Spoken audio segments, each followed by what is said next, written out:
Hey Pierre, Hey, you good? I'm good, and I'll start with how are you really doing? I must say I'm feeling amazing. That's I'm good. feeling like I have good energy. I'm positive. I'm happy in my life, and yeah, just want to go racing. Why would you feel especially now that you are because you said a lot of good words. Yeah. Why at this moment you feel all of these words together? Well, I think I'm kind of positive person in general, optimistic, and yeah, I had some time for myself over the winter to like prepare myself physically, mentally. I'm in a pretty happy place in my personal life right now, and also professionally, I'm enjoying what I'm doing. So yeah, it's just a pretty good time of my life. So who are you? I think that's important. So we don't skip it, so people understand. Yeah, so I'm Pierre Gasly and I'm 24 years old, coming from France, and I'm Formula One driver for Scuderia AlphaTauri.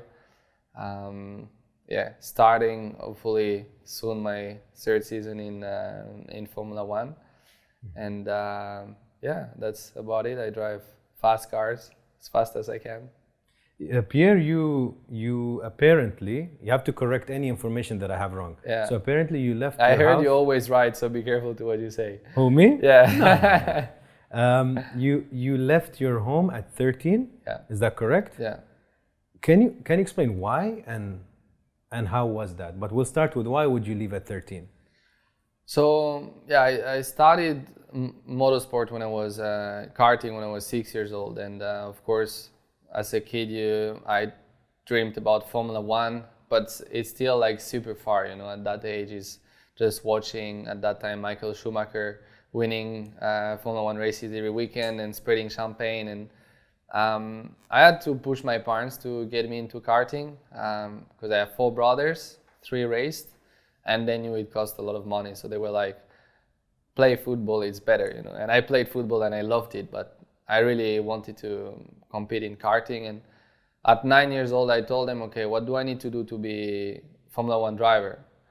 And they were like, oh, this kid, like, why is he so much into motorsport? And they offered me my first kart when I was 8.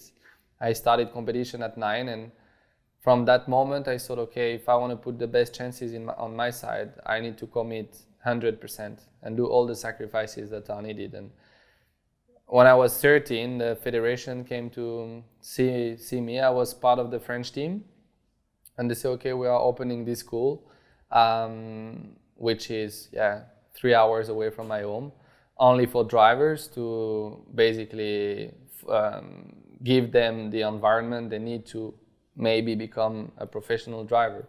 So do you want to go? And my parents told me, okay, it's your decision. We want you to stay home because you're 13 and I'm the last kid. And I thought, okay, either I commit 100% to this sport and try all my chances to get to Formula One, or either there is no point to do it. And yeah, I didn't think twice. I just say, okay, I go there, and yeah, I put all the chances on my side. It's interesting that from a very young age you had that because most kids would be scared, I would say. I don't know if you were scared, but most kids, I think the fear will be bigger than the desire Yeah, because they want to be comfortable. The house is a comfortable place, yeah, safe environment. exactly. You have your family, you have your own room, you have all your friends. At that time, I was in college and I had all my friends there.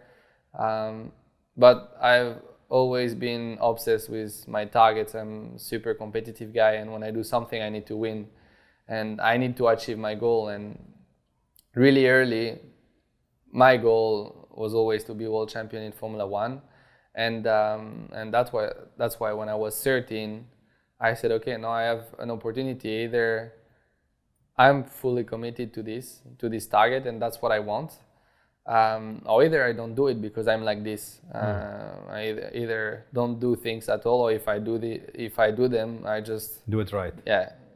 do like everything I can to But it's make it happen. interesting that from a young age you had very clear idea? Because most people are lost till they're maybe 30, 40. Yeah. They don't exactly know what to I do. feel quite lucky in this because really early in my life I understood where I want to be, and of course there are many things you want, and a lot of people want a lot of things, but sometimes they don't really commit enough to make things happen.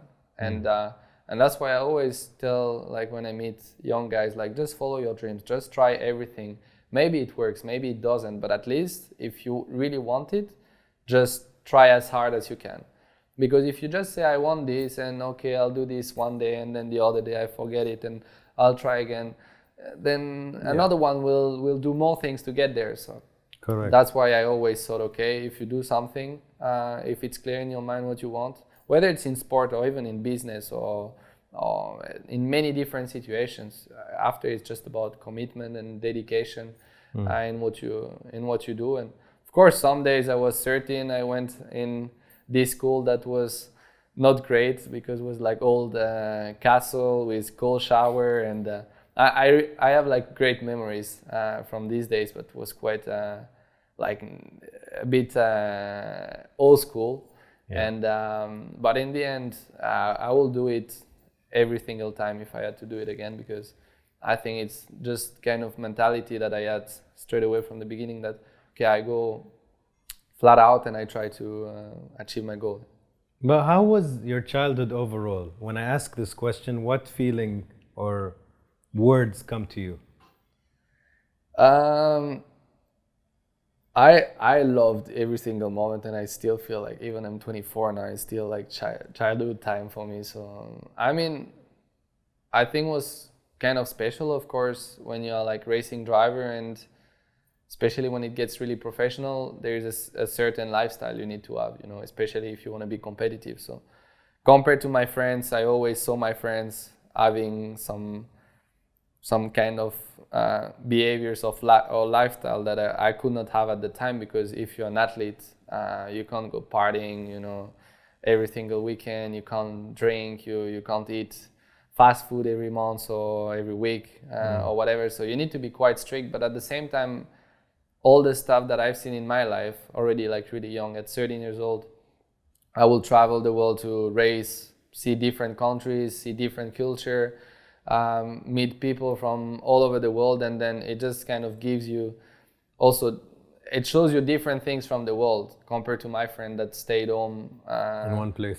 yeah, in one place, and maybe they think like that's the world, you know, everything is like this, but actually you see a lot of places with a lot less money, or people in a lot more difficulties, or places with a lot more money, and you see that actually it's possible to get this, and you see a lot of different things, and this is the sport that showed me all the things, and also kind of taught me a certain mindset to have in my life, and certain lifestyle that probably I would have not understood if I wasn't in the sport. So.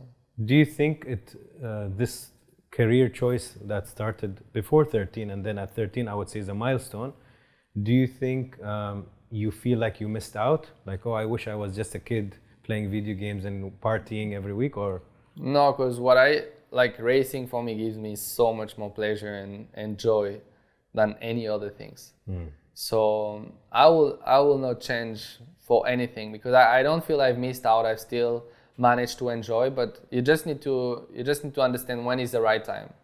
So of course our season starts from February till December, and during that period you need to be like super strict.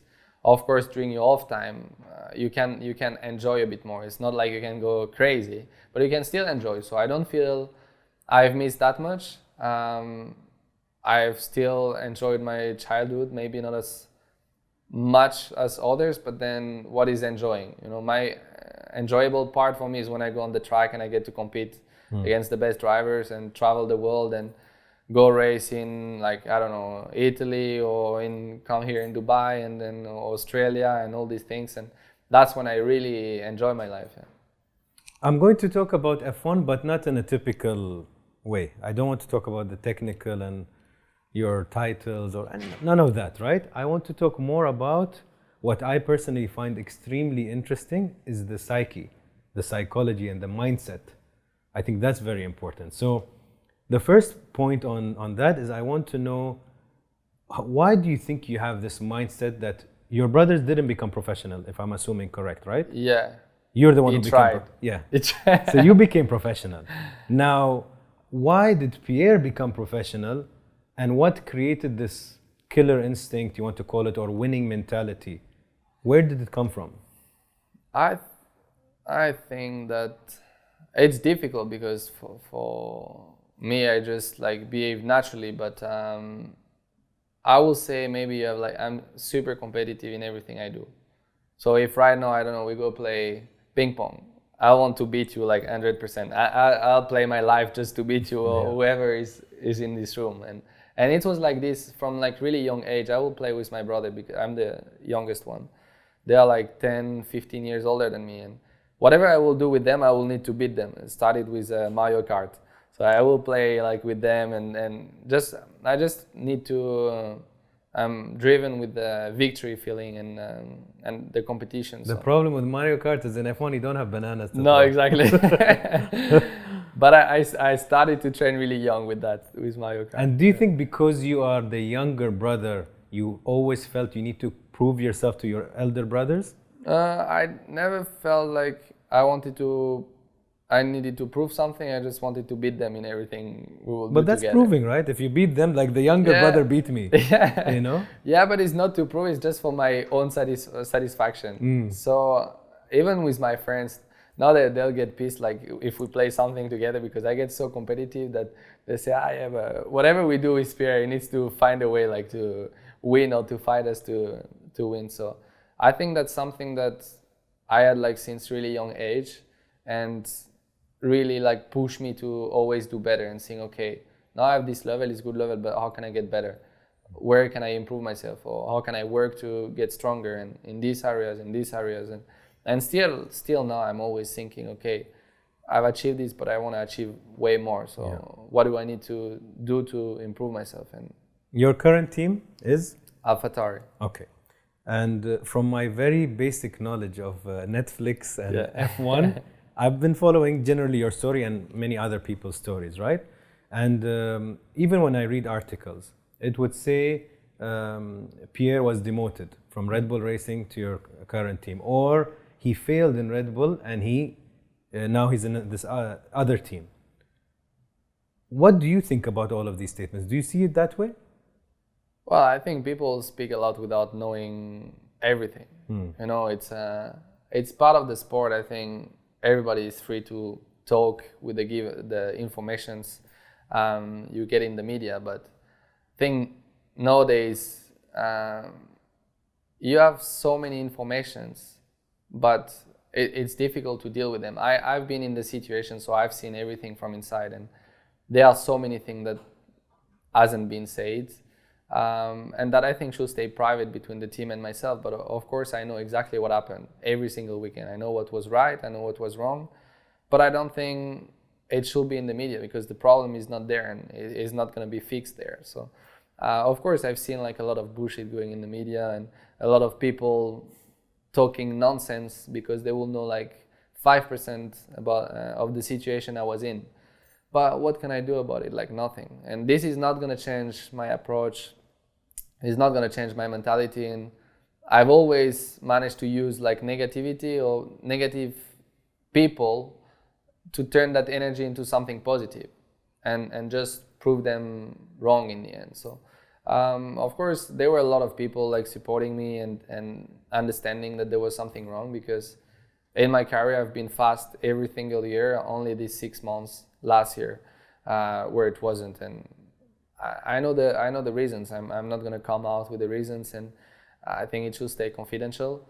I'm Red Bull driver, and I'm still I'm grateful for everything they've done in my career. But we both know the reasons why it didn't work, and that's why I was happy to perform the second part of the season and get the podium in Brazil, to show also that things, you don't forget how to drive or don't learn how to drive in 3 weeks. I haven't changed my approach. I've kept pushing, and things worked out the way it should have worked out earlier. I respect that you said there are certain things that should be between you and the team. I believe we live in a world that unfortunately too much is exposed. It's kind of like a house, your family. Yeah. If you have a family problem, you don't go tell all the neighbors, by the way, today we had a big problem. You know, you try No, I to don't solve say it that. in your house. I mean, it's not gonna change anything, and it will not be professional from myself to do it, and I know it. After, of course, when I see things, when people don't know what they do, they imagine, they think, okay, this happened, but based on what? Assuming, yeah. Based on nothing. Yeah, this guy said that, and I've seen that. Yeah, but you don't know anything about the situation, but it's part also of media. You know, they need to create stories, they need to feed people with stories, and I've seen a lot of like fake news and things that were not really fair. But then, you know, like since I'm young, how many people I heard telling me there are 20 drivers in Formula One in the whole world, and Exactly. you think you're gonna make it there? I told them, yes, I'm gonna make it there. I'm gonna show you that I'm gonna make it there. Yeah, no chance. And then now these people, I'm actually really happy to meet them in the street and say, so what's up now? Like, Yeah. you know, it's people struggle to accept other people's success. Either they're jealous or they struggle to accept that, you know, that's a mentality some have. But after, you just need to push yourself and you know, if I see someone having success in all the sports or even in my sport, I have many friends. I've grew up with Charles, and when I see him what he's achieving now, I'm super happy for him because I know the sacrifices he's done to make it there. But I think generally it's important to push people towards their goal, whatever it is. Even it's really hard, even you think it's, I don't think there's anything impossible as long as you push yourself to the maximum to make it. But yeah, I think that's the mentality. I'll tell you why I also asked the first question. Not only to deny how people will see your situation or your story. What I found more interesting is when you change teams, you quickly bounce back. Although we know in your sport or in football that in professional sports, the confidence and mentality is what makes the difference. Yeah. Because everybody's skilled. If we go step outside, there's so many good footballers around, right? You go to And Brazil. in F1, everybody is skilled. Like All of them are good super drivers. talented, yeah. But what makes the difference is confidence, let's say, or the mentality. You quickly bounce back. So my question is, some people take a year maybe to build back. Even in front of the media, they look fine. When they're alone in the car, I'm pretty sure they have that 1% of insecurity that can make them lose, right? So how in your mind, how did you quickly bounce back to get back to a winning mentality? Because it wasn't easy. Because, okay, watching it on Netflix, I see it more dramatically, but everything is against you. You're competing. Your teammate is doing much better, and you're like, where is my mojo? Where's my magic? Thing is, I told you I knew the reasons. I know every single weekend the reasons why we were not competitive or the reasons why we were competitive. So that's why when I bounced back, I knew, okay, this didn't work there because of this, and actually the situation I'm in now, I'm not gonna face the similar issues, let's say, or similar problems. And I knew I will be competitive again. I was competitive the first year with Toro Rosso. That's why I got promoted to Red Bull. And then going back there, I knew I will be in a similar situation. So I was quite confident, okay, if I just focus on myself and just cut all the trash talk and all the negativity around me, just focus on myself, trying to extract the maximum from me, it will be fine. And of course, I didn't expect to be on the podium with Toro Rosso because, you know, at that time they had 2 podiums in 15 years, kind of midfield team. So it doesn't happen really often. And then to get it in Brazil and be like the youngest French driver on the podium was something quite special. I'm sure. Yeah. I'm sure. More so, the The question for me is something that can probably apply to different sports, even to business, right? Now, you have a girlfriend, I get it, Yeah. right? So you have a serious relationship. Yeah. My question is, if you are disciplined in your professional side, so training, eating well, sleeping well, right? Doing that. But then you have the personal side, which is love or family, things that are on the emotional or softer Yeah. side. Do you believe that in professional world, whether it's at work as a corporate person or as a footballer or as a racer, do you think it's really important to have, let's call it, love stability? Does it help the professional side? I think this really depends on the person. Some people will tell you, yes, I need it. Some others will say, no, I don't need it. Some will say it's a distraction. Or But some others people will say it's more stability. looking for girls every week and partying is a distraction. Yeah, exactly. You know? You need to. I think what's important is just understand what's good for yourself. And I know what's good for me. I'm not gonna tell my friend you should do like me, because he is someone different. And same, what he's doing maybe works for him but doesn't work for me, and maybe it does. So I think it's important to try and just based on your feelings. Okay, now I know that I'm feeling in a happy place in my life, and that's the balance I need. I need to have also my personal life next to my kind of F1 life, and sometimes disconnect from it because it's really intense. And some people will tell you, no, I don't need girl, I want to party and have many girls, you know. Like, why not do whatever you like. And yeah, I don't think there's one. So for you, this recipe. is healthy, you would say, to have a stable love relationship, whether it's with your family or a girlfriend, plus your training? I think it's important as long as the family and the girlfriend really commit 100% to your story, which is difficult, you know. When I started with my girlfriend, I explained, okay, that's the life I have. I travel 260 days a year. I take over like 100 flights a year. I'm not gonna be the guy that's gonna be next to you like every single morning. Yeah.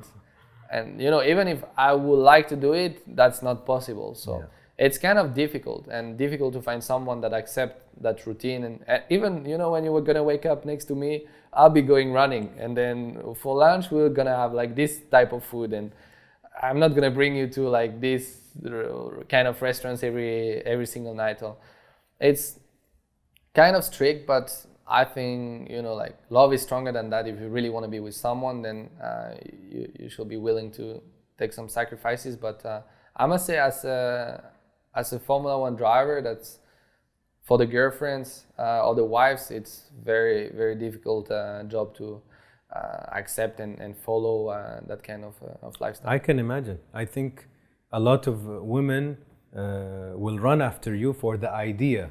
That is great. Good-looking guy, but if they try it, it's not that it's great. not as exactly. I told, like, I don't know how many times my girlfriend, I said, I don't know how you do it, because I will not be able to do it. I will not be able to wait, or I will not be able to like just. It's tough, but well, that's why I have a lot of respect for her. They say that if you want to have a really good partner, they need to be your number one fan. Like, they should really love what you do. Like, they really see, and they'll watch you, they'll follow your news, and they want you to do well, you know. To do well. Yeah, I think that's the case on my side, and good. You don't find many girls that like Formula One, actually, you know. It's with Netflix now, more, maybe more and more, but it's not so many of them are into it. Correct. Or get it, maybe. Yeah, exactly. But no, it's believe me, being a Formula One driver girlfriend is not an easy job. Yeah. Man, even me as a guy, I didn't know much about Formula One until it became, and I think that's why shows like this or documentaries or movies, they give you so much insight. And you said something so interesting before the interview. You said, Anas, we sit in cars with helmets. People don't connect to the human side of us. Yeah. So these shows show the human. Yeah. That there is a funny guy, there's a serious guy, you know, different characters that they're like, okay, I like this one. But what's difficult as well is we get TV time straight after we get out of the car. So you have a lot of emotions. You know, you drive, maybe you have a good race, maybe you have a bad race, maybe someone crashed into you. You know, when I get out of the car 30 seconds after I'm in front of a mic, sometimes I don't have my straight ideas. You know, if someone just crashed into me, I'm going to be pissed off, and maybe the words that come out. But that's what they want. Yeah, they that's want what you they fresh. want. But the guy behind his TV and saying, why is he shouting? It doesn't really show The your true true character. personality and true character. And I think it's something Netflix managed to bring a bit more in their show, which is better, because people see, okay, number 10 is a nice helmet, but then doesn't really know who is behind or who is driving that car. So I think it's pretty good from them. Pierre, what makes you happy? What makes me happy? When I win. That's what makes me happy. But yeah, of course, like competition, driving F1 cars, which are the fastest car in the world, and being on like the pinnacle of motorsport. You know, when I do something, I was little actually. So when I started karting, I played football at the same time. So I started football at 5 until 11. Then I started karting at 6. So I was doing the two at the same time. And already when I was young, I was playing in the first team in football, but I was missing some training because I was going karting, and the manager didn't like it. So one day I arrived on Sunday, and the guy said, "Okay, Pierre, you are going to the karting practice too much, not enough with us. So this Sunday you play with the B team." And I told him, I said, "Okay, I'm leaving. I'm not doing this to play in the B team. It's either I do it with the best one because I want to fight with the best, and for me it was a clear message. Okay, now it's time to decide whether I go that direction or that direction." And I think that's what makes me happy, when I feel, okay, I'm at the top of the league fighting against the best, and now it's up to me to deliver the best of myself to beat these guys. Which position did you play? I was on the right, midfield right. So I was running a lot. Yeah, wingman. Yeah, I used to play, but I had a lot of surgeries. Yeah, but I still play. I mean, I love football. Try to. It's tricky though, man. Like it's a very risky. Like I stopped playing even for fun. Yeah. Because you get injured, you can't do anything in your life. It's tough on the good body. thing with me is when I play with my friends, they know I can't get injured. So when I have easy. the ball, they just like they give me space. So like this, I can just go through and then. What are you afraid of? What I'm afraid of? I don't like snakes. I don't either. Yeah. Yeah. I'm with you in that. And generally in life, what would fear be to you? You know, I don't know why, as a kid I was always afraid to die before to make it to Formula One, because that was like, you know, one of my targets is to be in F1 and then to be world champion in F1. And I was always, I don't know, flying, and I wasn't so safe. Like I didn't feel so safe in planes. I will be always like, if I crash now, I didn't make it to F1, and that's not possible. And then now I still feel this with like a world championship. I just want to be like world champion, and I just want to have my time and the opportunity to do it. But then otherwise, no, I'm not really afraid. I was a bit afraid of heights, but then I did skydiving, and after that I was like, okay, that's fine. But yeah, snakes are not really my thing. Yeah. Okay, when was the last time you did something for the first time? Today. Wow, nice. What did you do? I did this like surfboards with the engine foiled. Is it with the thing, the remote? Exactly, It's very cool, huh? I almost killed myself, but yeah, I felt. But the core, were you okay with the core balance? That's the thing. That's the tricky part. I thought, okay, 10 minutes, and I'll understand how it works. And no, it's not honestly, easy. Yeah, it's not like easy new muscles that you didn't activate before, you know? Also balance, but balance in a way that is different than what I've tried before. So yeah, I felt on my rib and I could not breathe anymore. I was like in the water, and it was a bit scary. Yeah. But yeah, in the end was first time I tried something, and I like to discover as someone that want to explore. I like to travel to new places. I like to I don't know, just discover new things, because sometimes you get surprised and with a lot of these things. So I always try to learn a bit new things. Best moment so far in your life? Probably Brazil, when I finished second. It was my first podium in F1, and I felt like for me it was also a kind of, like show my personality, and coming back and getting that podium with a Toro Rosso car, which I think no one expected. I think this like gave me joy. I felt like, yeah, no, I'm there. I've done something people didn't expect me to do, and that's always nice. And of course, first podium in F1 is also something I was just gonna say that's dreamt, the next stop. Yeah. Yeah, dreamt about. So yeah, it was nice to make it happen. Now I need to win. Yes. Worst moment in your life so far? Worst moment, probably, yeah, when I last year I had my best moment and my worst moment in my life. So I lost one of my best friend in Spa. So actually straight after I got changed to Red Bull, to Toro Rosso.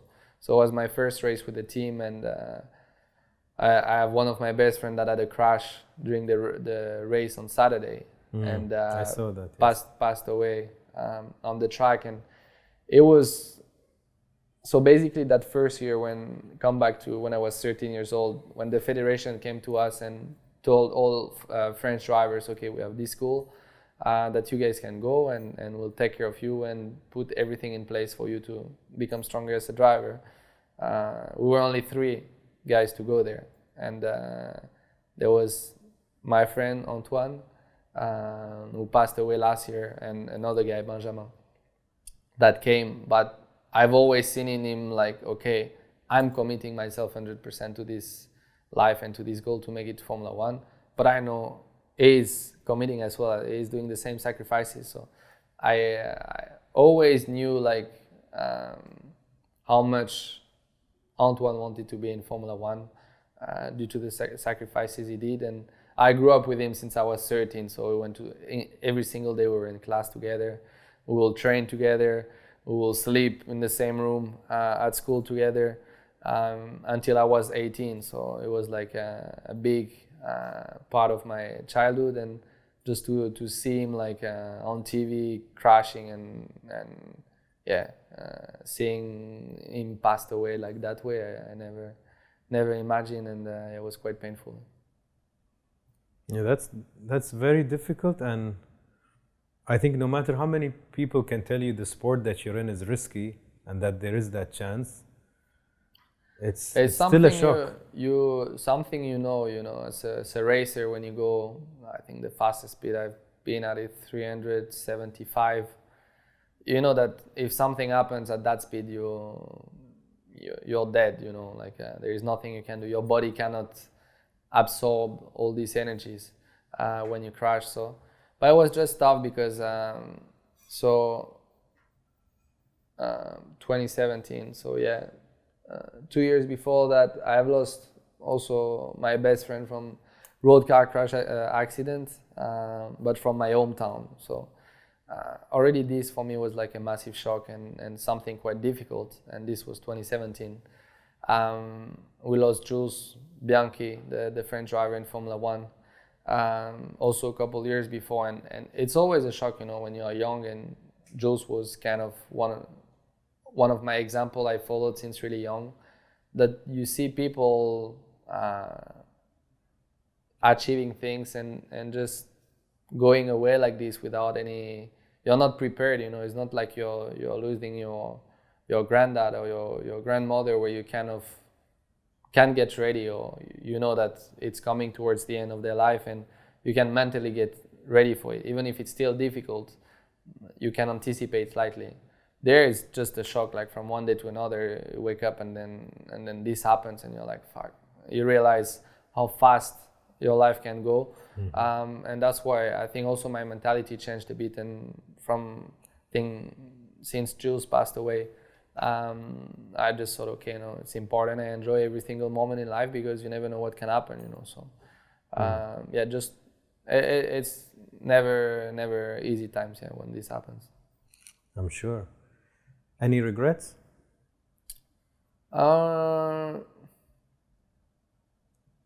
I've told myself like I want to commit 100% because I don't want to have any regrets in my career. So I would say professionally, I don't think so because I've always pushed 100% or even more. So I always told myself I don't want to feel like at some point in my career I don't want to think I could have done this more, or I could have done that but I didn't, and then it could have changed the outcome. So that's also what pushes me every day to push harder and harder, and push me forward. Personally, for sure, I've done many mistakes. That's for sure. But regrets, I don't. You also learn from your mistakes, so there are things. I was gonna tell you that when you were talking about when I told you if somebody calls you a failure because you were demoted. Yeah. I would have told you, in my own understanding, I don't consider anyone a failure unless they give up. So because you only win or you learn. Yeah, that's it. Same mojo we have we have actually this quote in my driver room. Really? So in Nice. my driver room we have like a big board with this quote: either you win or you learn. And I fully agree with you, because even from a younger age, you get stronger from all these mistakes you do. And of course, there are times where you do mistakes which have bigger consequences than other times, So in our case, for example, you do, a mistake in a test or in a practice, and it's not, the consequence is pretty small. If you do it in qualifying or in a race, the consequence will be a lot bigger. But these things happen. I think you need to go through failures, you need to go through mistakes, because these things will make you stronger and will make you learn faster. Correct. And I do believe, like, if you're just like on top the whole time and you never struggle, you never have any challenges, at some point you're not going to reach the maximum potential of yourself. So correct. And a lot of people are scared of that, scared of failure. And I see it many times with my friends with exams, and also like stressing out. And I think that's something in sport which is great. It teaches you how to deal with this, because stress is something you create on your own, and it's just a matter of dealing with it and how your mindset is. No, I think sport in general brings you a lot of things. I read something recently that stress is a problem that's not being addressed or solved. Yeah. That's it. Yeah. So if you address it or solve it, it's not stressful anymore. My last question. Pierre, in one word. Competitive. Yeah, definitely. After hearing him today, thank you. Yeah, no problem. Thank you.